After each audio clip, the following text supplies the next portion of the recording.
Hello everyone, I am Jonathan Little here today with another episode of Weekly Poker Hand. Thank you very much for being here. If you have not already, make sure you claim your free trial over at pokercoaching.com. There are lots and lots of quizzes there that will help you perhaps sidestep some of the errors that maybe a few of these players are about to make at this final table. So to set up this situation, they are playing a bounty tournament at Stone's Gambling Hall, and they're at the final table. They're doing great. But, unfortunately, everyone is relatively shallow stacked. There's one player with about 50 big blinds, but then everyone else has 20 or fewer. So, what's going to happen here is the action folds around to Joe. Joe is this player here in the hijack seat. Joe has 103,000 chips. So he has, as we can see the blinds here, he has 8 big blinds. With ace-10 offsuit in the hijack seat, you simply must go all in if your opponents are anywhere near competent.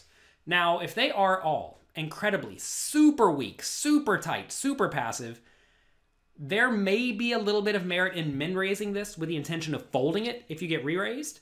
But the problem is that once you put in about 25% of your stack, by the time it gets back to you, you're getting 2 to 1 pot odds, 1.8 to 1 pot odds, something like that. We can actually do the math while we're here. And that's not going to work out so well for you to fold. So let's see what happens. Joe opens it up to 25,000, so a min raise. And then Lon McCarron, you all may know him. He commentates a popular poker show. He is in the cutoff seat with pocket kings. Notice Lon only has 168k, so he is also playing relatively shallow stacked. And this is a spot where I think Lon should only go all in. Instead, though, Lon does something a little bit different. He pretty quickly, pretty confidently puts in 75,000. Now, you may say, what's wrong with making it 75,000? Clearly, you're going with your hand, and you are. But you don't want to make that obvious, especially in a way that's like, yep, I got it. We re-raise. I think you would much rather sit there, think for at least a second, and then go all in. Because when you go all in, that allows you to have a few more bluffs in your range. Because now, notice that whenever you do re-raise with the kings, if someone does decide to sporadically call you here, obviously it's going to be fine, you're getting money in ahead.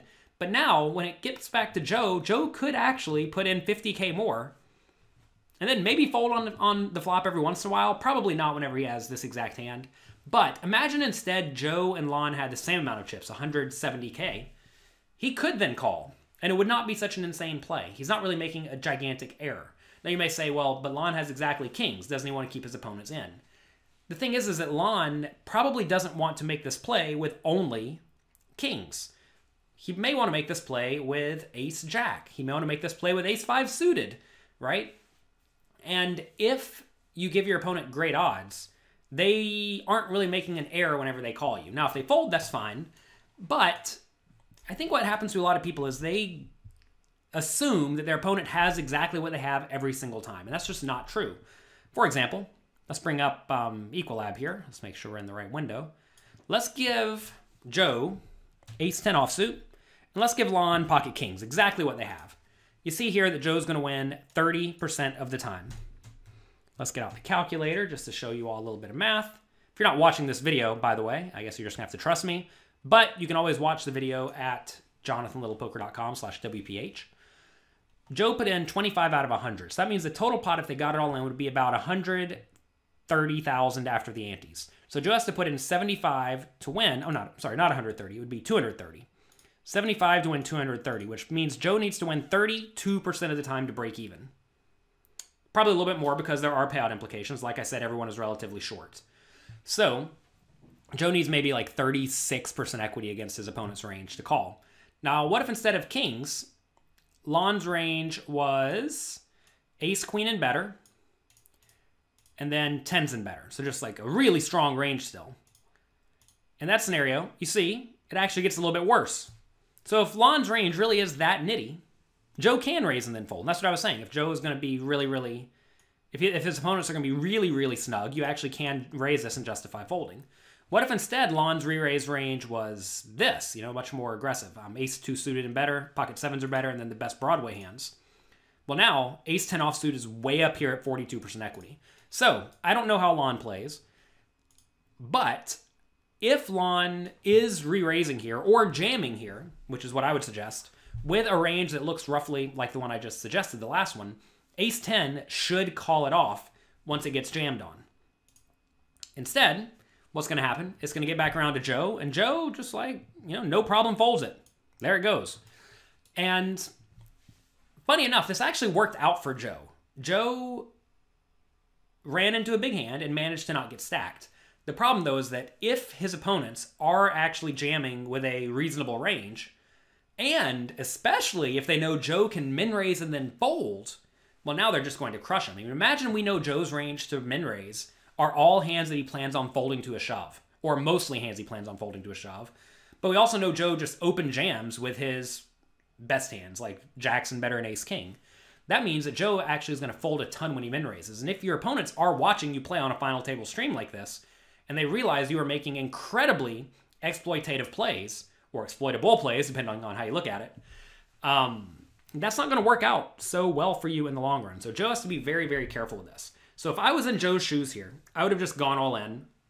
Lon would have called, I would have been out, and that would have been that.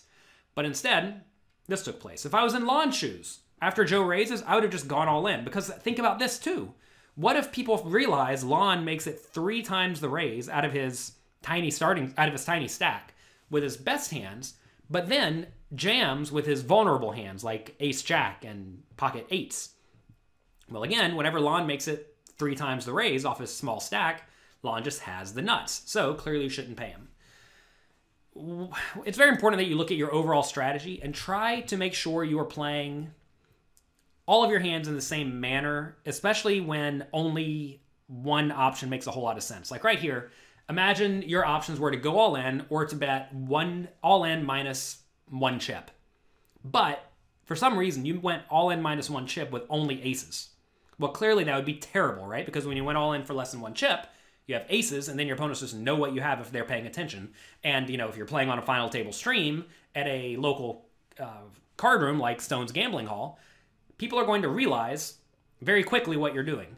So you have to be very, very careful that that does not creep into your game, because if it does, you are going to get crushed, even by players who are not very good. It's not hard to realize, okay, this guy made it all in minus some. Well, that's probably a heck of a tell.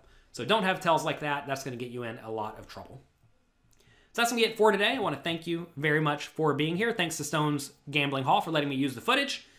If you have any questions, please feel free to ask me on Twitter at Jonathan Little. I answer every question, every reply that comes to me there, and I do my best to do it on YouTube as well, although sometimes it's hard to see every reply. Good luck in your games. Have fun. Be nice to someone. And I'll talk to you next week.